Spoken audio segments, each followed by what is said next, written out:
Hello दोस्तों, स्वागत है आपका IQ स्टडी पॉइंट में। आज जो हम टॉपिक पढ़ेंगे वो पढ़ेंगे शब्द भेद। ठीक है, शब्द भेद के आधार पर जो है उन्हें 4 भागों में बांटा गया है। ठीक है, तो आज हम जो टॉपिक पढ़ेंगे सिर्फ रचना के आधार पर पढ़ेंगे। ठीक है, क्योंकि ये टॉपिक जो है काफ़ी इम्पोर्टेंट है और काफ़ी जो स्टूडेंट है इस टॉपिक में काफ़ी कंफ्यूज रहते हैं, तो इसी टॉपिक को आज हम सही से पढ़ेंगे। ठीक है, तो शुरू करते हैं। पहला आता है इसमें शब्द। ठीक है, शब्द की परिभाषा जान लेते हैं कि शब्द किसे कहते हैं। ठीक है, एक या एक से अधिक वर्णों के बने सार्थक ध्वनि समूह को शब्द कहते हैं। किसे कहते हैं शब्द? एक या एक से अधिक वर्णों से बने सार्थक समूह को शब्द कहते हैं। ठीक है, दो या दो से अधिक वर्णों से बने ऐसे समूह को शब्द कहते हैं जिनका कोई ना कोई अर्थ हो। ठीक है, दो या दो से अधिक वर्णों से बने हुए ऐसे समूह को शब्द कहते हैं जिनका कोई ना कोई अर्थ निकलता हो। उदाहरण की बात करें तो वे कहाँ जाते हैं। ठीक है, वे कहाँ जाते हैं की अगर बात करें तो इस वाक्य में 4 शब्द हैं। कितने शब्द हैं? 4 शब्द हैं। ठीक है, पहला शब्द क्या है? वे है। ठीक है, पहला क्या है? वे है। सेकंड शब्द है कहाँ, थर्ड शब्द है जाते और फोर्थ शब्द क्या है। ठीक है, तो इन चारों अक्षरों से यह बना है। ठीक है, नेक्स्ट जानते हैं शब्दों के भेद। ठीक है, शब्दों के भेद के आधार पर अगर बात करें तो शब्द जो होते हैं 2 प्रकार के होते हैं। एक होता है सार्थक शब्द, दूसरा होता है निरर्थक शब्द। ठीक है, सार्थक शब्द की बात करें तो जिन शब्दों का कुछ ना कुछ अर्थ होता है उनको सार्थक शब्द कहते हैं। ठीक है, क्या कहते हैं? सार्थक शब्द किसे कहते हैं? जिन शब्दों का कुछ ना कुछ अर्थ होता हो उन्हें सार्थक शब्द कहते हैं। ठीक है, जैसे उदाहरण की अगर बात करें तो घर, आप, विश्वविद्यालय, रोटी, खाना, पानी इत्यादि जो शब्द होते हैं इनका कोई ना कोई अर्थ होता है। ठीक है, लेकिन आता है निरर्थक। ठीक है, निरर्थक शब्द कौन से होते हैं? निरर्थक बोलने से ही पता चल रहा है ना, जिसका कोई अर्थ ना हो, यानी कि जिन शब्दों का कोई अर्थ नहीं होता उनको निरर्थक कहते हैं। ठीक है, कौन से शब्द कहते हैं? निरर्थक शब्द कहते हैं जिनका कोई अर्थ ना हो।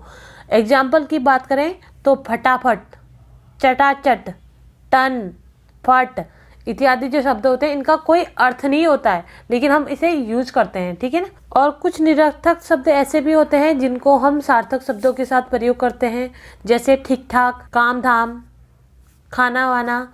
इस तरीके के जो शब्द होते हैं ये निरर्थक शब्द होते हैं लेकिन इसका प्रयोग हम सार्थक शब्दों के लिए भी प्रयुक्त किए जाते हैं। ठीक है, तो के आधार पर जो है वर्णों को जो है 4 भागों में बांटा गया है। ठीक है, पहला बांटा गया है रचना बनावट के आधार पर। ठीक है, रचना बनावट के आधार पर, यही आज हमारा मेन टॉपिक है। ठीक है, तो रचना बनावट के आधार पर अगर बात करें तो रचना बनावट के आधार पर इसे 3 भागों में बांटा गया है।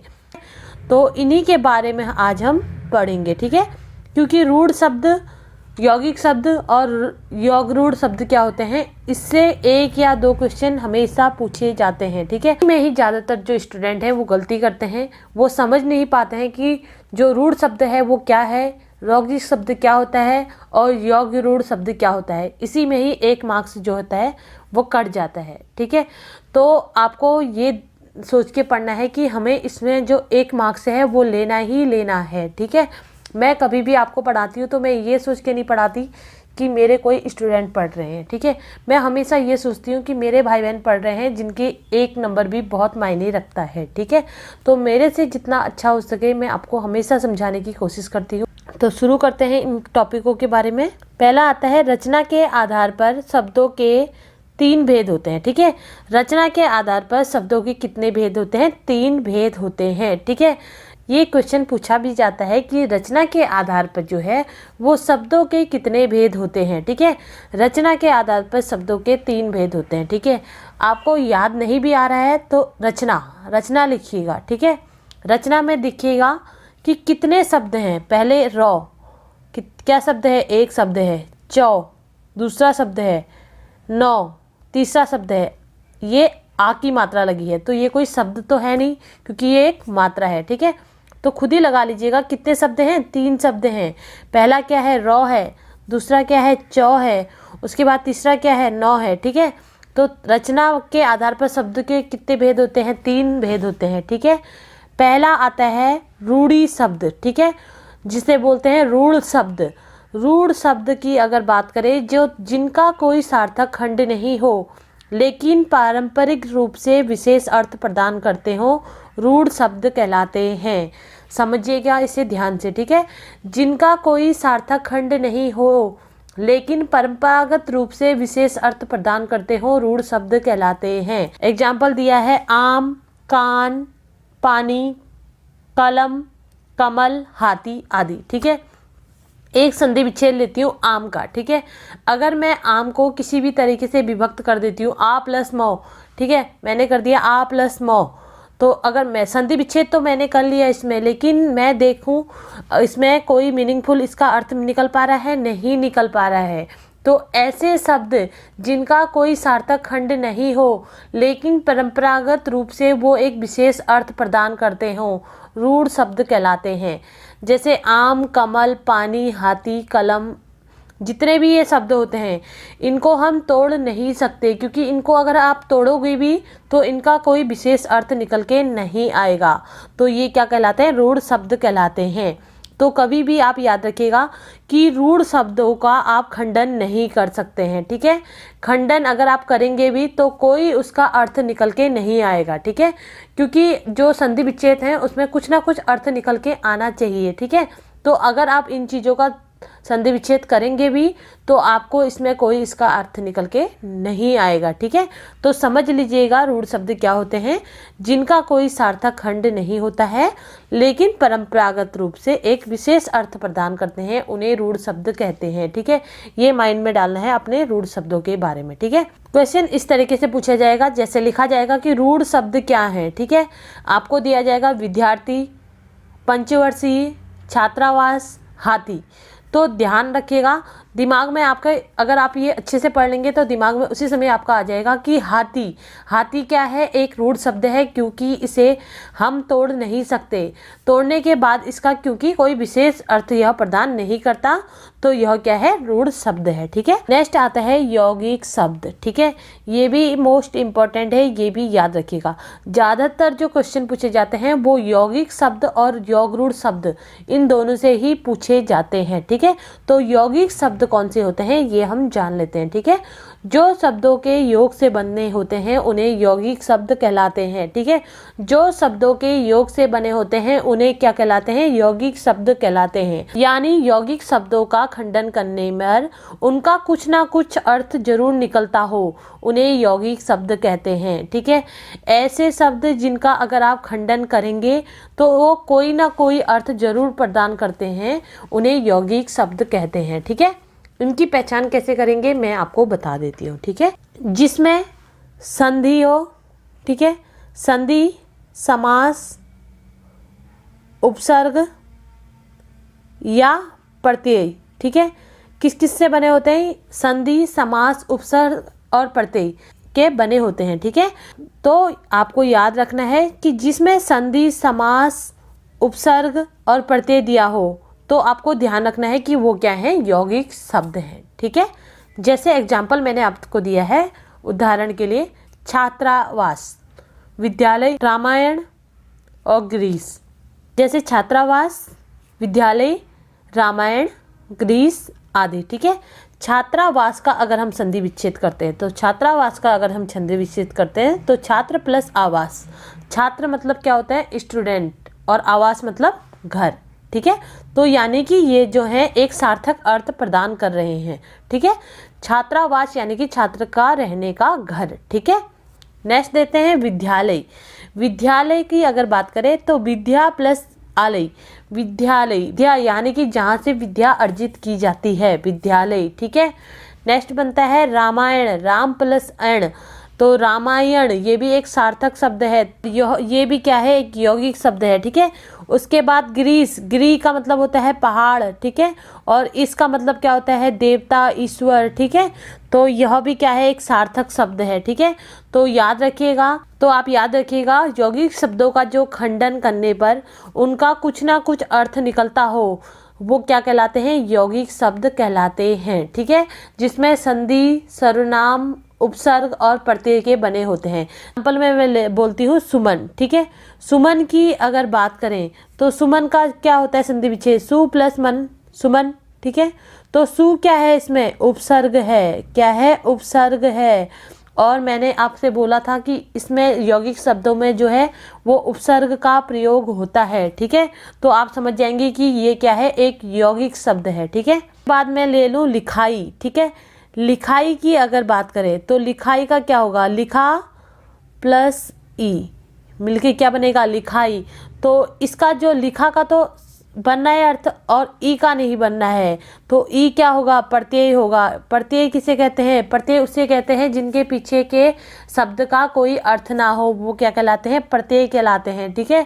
पढ़ाई, पढ़ाई, पढ़ाई में भी क्या होगा, पढ़ा प्लस ई, ठीक है। तो ई क्या होगा, प्रत्यय होगा। तो अगर यह प्रत्यय होगा तो यह क्या होगा, यौगिक शब्द होगा, ठीक है। क्या होगा, यौगिक शब्द होगा।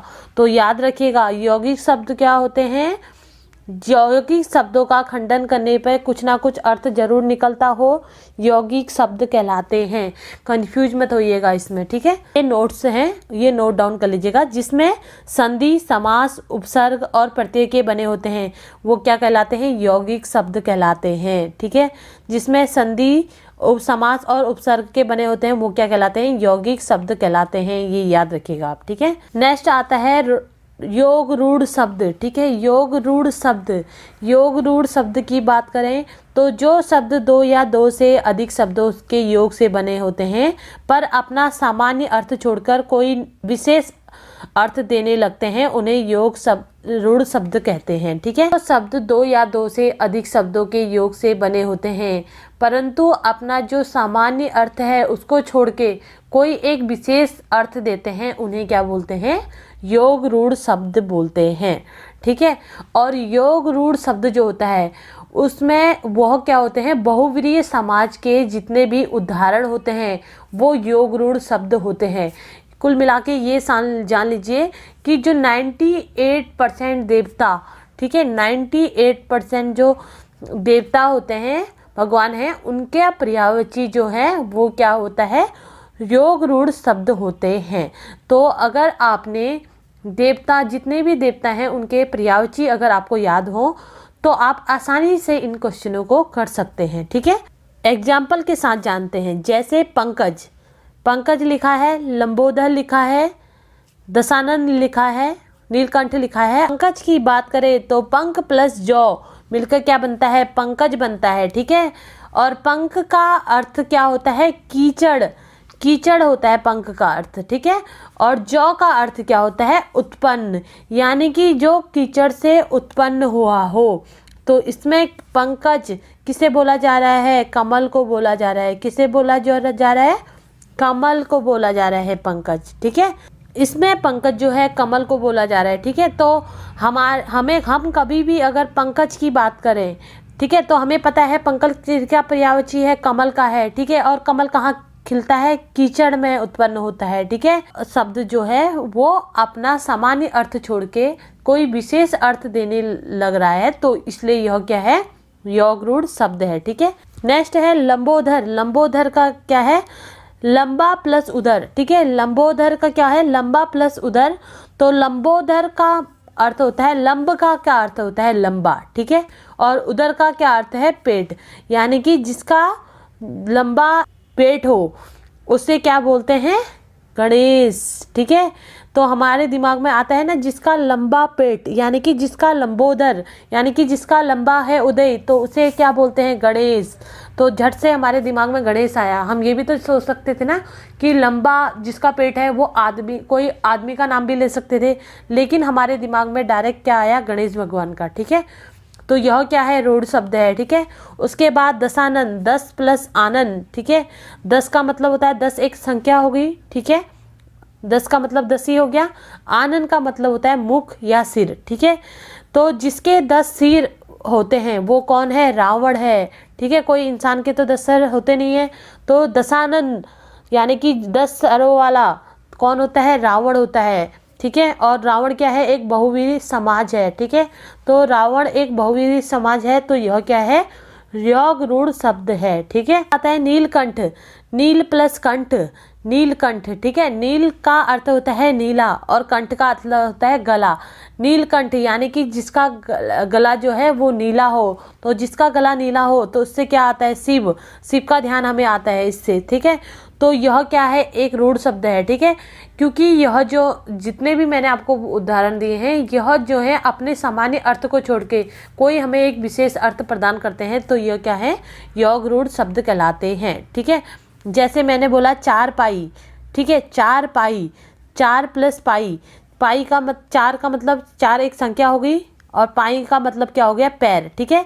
चार पैर वाला, तो चार पैर वाला जैसे ही हम बोलेंगे चार पाई यानी कि किसकी बात कर रहे हैं, खाट की बात कर रहे हैं, ठीक है।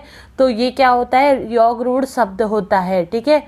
तो आप इतना याद रखिएगा कि यह क्या होते हैं, बहुव्रीहि समाज के उदाहरण होते हैं योग रूढ़ शब्द, ठीक है। और जिसमें 98% आप लिख के ले लीजिएगा कि 98% जो हैं वो देवता के ही पर्यायवाची जो हैं योग रूढ़ शब्द में पूछे जाते हैं। तो अगर आपने देवता के पर्यायवाची याद रख लिए, जैसे गणेश जी का आपको याद है कि लंबोदर हैं, दशानंद, नीलकंठ, हाँ, उसके बाद होता है मुरलीधर, ठीक है। मुरलीधर, मुरलीधर आपको पता है कि मुरलीधर किसे कहा जाता है, कृष्ण को कहा जाता है। तो आप जान जाएंगे फटाक से कि ये क्या है, एक यौगिक शब्द है, ठीक है। तो आप याद रखिएगा कि यौगिक शब्द क्या होते हैं, रूढ़ शब्द क्या होते हैं। तो तीन रचना के आधार पर तीन भागों में बांटा गया है, ये पहली बात आप याद रखिएगा कि रचना के आधार पर पहला क्वेश्चन बनता है, रचना के आधार पर जो है शब्दों को कितने भागों में बांटा गया है, तीन भागों में बांटा गया है, ठीक है। कौन कौन से हैं, रूढ़ शब्द, यौगिक शब्द, योग रूढ़ शब्द, ठीक है। रूढ़ शब्द क्या होते हैं, सिंपल सा इनका आंसर है, जिनका कोई सार्थक खंड नहीं हो लेकिन पारस्परिक रूप से एक विशेष अर्थ प्रदान करते हैं, रूढ़ शब्द कहलाते हैं। जैसे आम, कान, पानी, हाथी, कमल, कलम आदि, ठीक है। यौगिक शब्द जो शब्दों के योग से बने होते हैं यौगिक शब्द कहलाते हैं, यानी कि यौगिक शब्दों का खंडन करने पर उनका कुछ ना कुछ अर्थ निकलता हो, ठीक है। और यौगिक शब्दों का मैंने आपको बताया कि जिसमें संधि, समास, उपसर्ग और प्रत्यय से के बने होते हैं वो क्या कहलाते हैं, यौगिक शब्द कहलाते हैं, ठीक है। आता है थर्ड नंबर पे योग रूढ़ शब्द, ठीक है। योग रूढ़ शब्द जो शब्दों दो या दो से अधिक शब्दों के मेल से बने होते हैं उन्हें योग रूढ़ शब्द कहते हैं, पर इनका जो है अपना सामान्य अर्थ छोड़ के कोई विशेष अर्थ प्रदान करते हैं, ठीक है। और इसमें एक इम्पॉर्टेंट टॉपिक याद रखिएगा कि 98% जो होते हैं ये बहुव्रीहि समाज के उदाहरण होते हैं, जिसमें 98% जो है देवता के पर्यायवाची ये होते हैं, ठीक है। तो क्वेश्चन इस तरीके से आता है, जैसे आएगा कि शब्द रचना के आधार पर बताइए कि कौन सा शब्द जो है वो योग रूढ़ है। जैसे आपको दिया जाएगा विनिमय, कौशल, जलज, उपरोक्त में से कोई नहीं। एक इम्पॉर्टेंट योग रूढ़ शब्द में और याद रखिएगा, जैसे आपको मिले पंकज और जलज, ठीक है, जिसके पीछे जौ लगा हो, जिनके पीछे जौ लगा हो, तो आपको ये जान लेना है ये क्या है, योग रूढ़ शब्द हैं। क्या है, योग रूढ़ शब्द हैं। इसका एक उदाहरण देकर मानते हैं। मैंने आपको क्वेश्चन एक बोला कि शब्द रचना के आधार पर बताइए कि कौन सा जो शब्द है वो योग रूढ़ शब्द है, ठीक है। तो शब्द रचना के आधार पर बताइए कि कौन सा जो शब्द है वो योग रूढ़ शब्द है, ये मैं आपसे पूछ रही हूँ, ठीक है। तो इसमें पहले मैंने ऑप्शन दे दिया हाथी, दूसरा दे दिया आपका विनिमय, तीसरा दे दिया जलज और चौथा दे दिया आपका उपरोक्त में से कोई नहीं, ठीक है। तो इसका आप देख के ही जान जाएंगे कि इसका जो राइट आंसर है वो क्या है, जलज, ठीक है। क्या है, जलज है, क्योंकि मैंने आपको पहले ही बताया था कि जिसमें जौ लगा हो वो क्या होते हैं, योग रूढ़ शब्द कहलाते हैं, ठीक है। ये चीज़ आप याद रखिएगा। तो इसी के साथ जो ये टॉपिक था मैंने इसीलिए इसे अलग से एक्सप्लेन कराया कि ताकि, क्योंकि इनसे एक क्वेश्चन जरूर बनेगा आपके एग्जाम में, एक क्वेश्चन हमेशा बनता आया है और आगे भी एक क्वेश्चन इससे जरूर बनेगा। और ज़्यादातर यौगिक शब्द और योग रूढ़ शब्द ये इसी दोनों में जो है स्टूडेंट कंफ्यूज होते हैं, ठीक है। तो आपको कंफ्यूज नहीं होना है। अगर आपको अभी भी इसमें क्लियर ना हो पाया हो आप मुझे कमेंट करिएगा, मैं दोबारा से आपको ये चीज़ें पढ़ाऊंगी। ठीक है, तो इसी के साथ ये मेरी वीडियो यही समाप्त होती है। अगर मेरी इस वीडियो से आपकी नॉलेज बढ़ी हो तो प्लीज़ चैनल को सब्सक्राइब करें और बेल आइकन दबाना ना भूलें। कल फिर मिलते हैं एक नई वीडियो के साथ, तब तक के लिए गुड बाय, जय हिंद दोस्तों।